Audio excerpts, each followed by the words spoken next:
الرحمن الرحیم شروع کرتا ہوں اللہ کے نام سے جو بڑا مہربان نہایت رحم کرنے والا ہے۔ My name is Hamza Ali and I want to present my topic ماہی گیری۔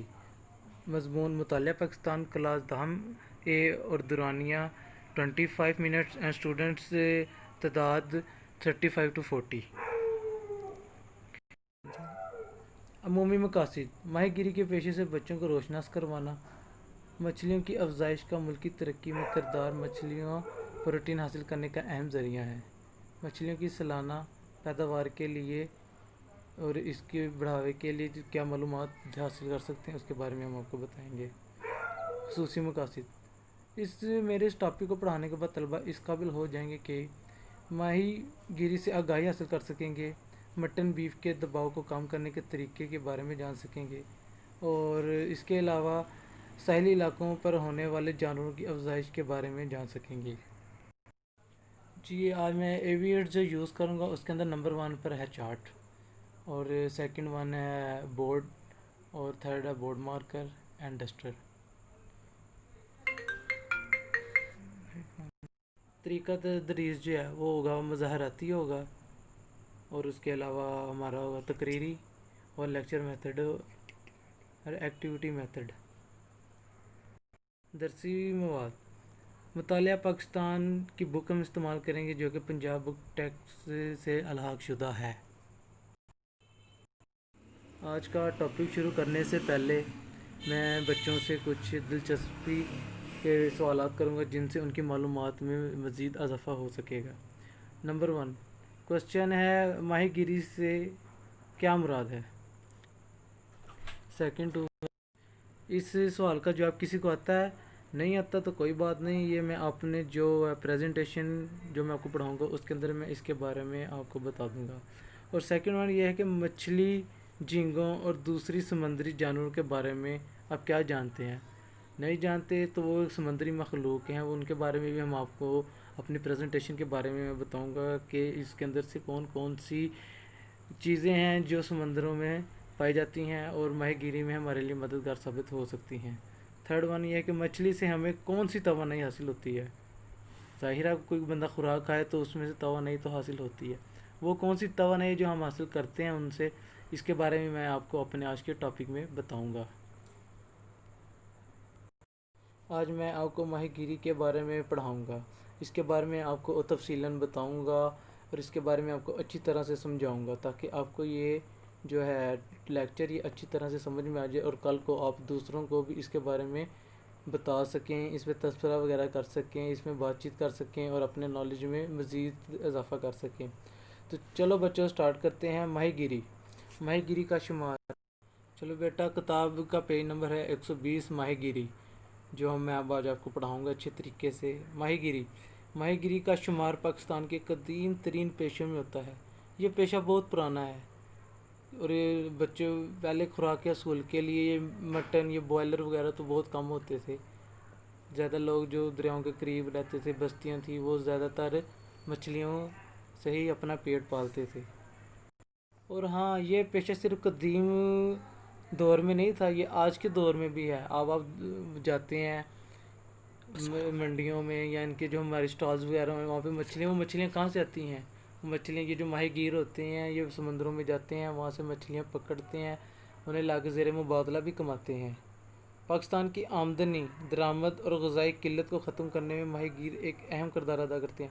دیکھا بچوں، ماہی گیر جو ہیں وہ جا کے پکڑتے ہیں انہیں، مچھلیوں کو پکڑ کے لاتے ہیں، وہ ہم باہر کے ملکوں میں بھی بھیجتے ہیں، آپ خود بھی یوز کرتے ہیں۔ اس سے ایک تو ہمیں انکم بھی ہو جاتی ہے اور اس کے ساتھ ساتھ ہم اپنی خوراک کو بھی پورا کر سکتے ہیں، اور یہ دوسری اقسام کے گوشت پر پڑنے والی غذائی دباؤ کو بھی کم کرتی ہے۔ جیسے کہ آپ کو پتہ ہے کہ ہمارے ادھر لوگ زیادہ تر شادیوں میں گوشت کا استعمال زیادہ کرتے ہیں، تو اس کے دباؤ ظاہر ہے پھر اتنے زیادہ جانور وغیرہ تو نہیں نا، مرغیاں دوسرے جانور تو نہیں ہو سکتے، ان کی جو گوشت کی جو مقدار ہے اس کو تھوڑا سا اس پہ دباؤ کم کرنے کے لیے مچھلیوں کا استعمال کیا جاتا ہے۔ اس کے علاوہ یہ لوگ کیونکہ روزگار کا بھی ایک اہم ذریعہ ہے، جو لوگ دریاؤں کے قریب رہتے ہیں وہ ماہی گیری کرتے ہیں، ان کو بیچتے ہیں اور اس کے ذریعے جو انہیں پیسے وغیرہ ہوتے ہیں تو اس سے وہ اپنی دوسری ضروریات بھی پوری کرتے ہیں۔ پاکستان میں کم و بیش 4 لاکھ سے زیادہ ماہی گیر اس پیشے سے منسلک ہیں۔ اب دیکھیں بچوں، 4 لاکھ سے زائد ایک اندازے کے مطابق بتا رہے ہیں کہ 4 لاکھ سے زائد، جبکہ اس سے زیادہ جو ہے ماہی گیر جاتے ہیں سمندروں میں، مچھلیاں پکڑ کے لاتے ہیں۔ ماہی گیری پروری مصنوعی نسل کشی اور مچھلیوں کی افزائش کا طریقہ ہے جس سے فارمز، گھروں اور چھوٹے پیمانوں پر مچھلیوں کو پیدا کیا جاتا ہے۔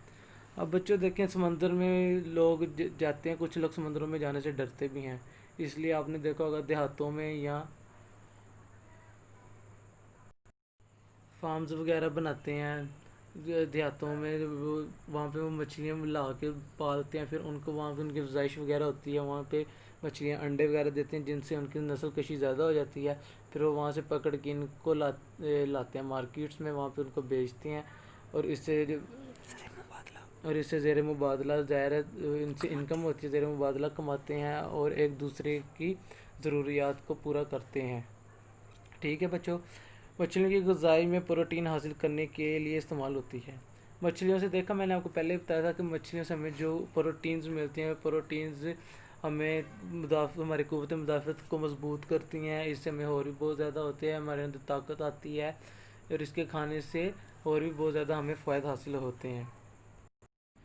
مچھلی کے کھانے کے فوائد تو ہوتے ہیں، پر اس کے ساتھ ساتھ اس کے کچھ نقصانات بھی ہوتے ہیں۔ ان کو کھانے کا ایک مرحلہ ہوتا ہے جب ان کو کھایا جاتا ہے، جب سردیوں میں زیادہ طور پہ آپ نے دیکھا ہوگا کھائی جاتی ہے، گرمی میں لوگ کم کھاتے ہیں، اور ویسے بھی جب مچھلیاں انڈوں پہ آئی ہوئی ہوں تو انہیں نہیں کھانا چاہیے، کیوں؟ اس کے کھانے سے مختلف قسم کی بیماریاں لگ جاتی ہیں، بندہ بیمار ہو جاتا ہے، اور اس کے علاوہ اور بھی بہت قسم کی ہو جاتی ہے۔ تو بچوں، آج کا ٹاپک آپ کو میں نے پڑھا دیا ہے، آپ لوگوں کو کچھ سمجھ آ گئی ہوگی امید کرتا ہوں، اور اس کے متعلق میں آپ سے کچھ سوالات کرنا چاہتا ہوں۔ نمبر 1، مچھلی سے ہمیں کیا حاصل ہوتا ہے؟ ماہی گیری پروری کیا ہوتی ہے؟ اور تھرڈ لاسٹ ہے میرا جی، مچھلی کی سالانہ پیداوار کتنی ہے؟ تو بچوں، یہ آپ سے میں نے کچھ چیپٹر ختم ہونے کے بعد سوالات کیے ہیں، امید ہے آپ کو سمجھ آئی ہوگی۔ اگر آپ کو کسی بھی قسم کی کوئی بھی کنفیوژن ہے تو آپ لوگ مجھ سے پوچھ سکتے ہیں، اور اس کے علاوہ آپ لوگوں نے اس لیکچر کو اچھے طریقے سے یاد کرنا ہے، پڑھنا ہے، اور گھر سے اس کا ہوم ورک کر کے لانا ہے۔ اگر پھر بھی کسی بچے کو کسی قسم کی کوئی کمی پیشی یا کسی چیز کی سمجھ نہ آئی ہو تو وہ مجھ سے پوچھ سکتا ہے۔ Thank you so much.